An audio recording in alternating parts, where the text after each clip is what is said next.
चांगली असतात, स्वभावाने गोड असतात, पण ती पवित्र असतात. गोड वेगळे आणि पवित्र वेगळे. आपण सुद्धा बघितलं अनेक पदार्थ गोड असतात पण ते पवित्र असतात की नाही सांगू शकत नाही. जिलेबी हा पदार्थ कसा आहे? चवीला गोड आहे महाराज, पण पवित्र आहे का?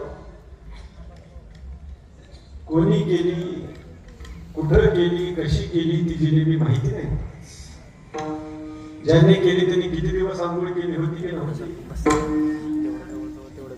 ज्या कढईमध्ये जी जिलेबी तळली त्यात उंदीर होती का पाल होती माहिती, म्हणजे काही माहिती नाही महाराज. म्हणून जिलेबी ह्या पदार्थाचा विचार केला तर गोड आहे पण पवित्र नाही. आता काही पदार्थ पवित्र आहेत पण ते गोड नाहीत. गाईचं गोमूत्र महाराज अतिशय पवित्र आहे. अनेक गोष्टीसाठी आपण गाईचं गोमूत्र वापरतो महाराज, त्याचा विस्तार करत नाही.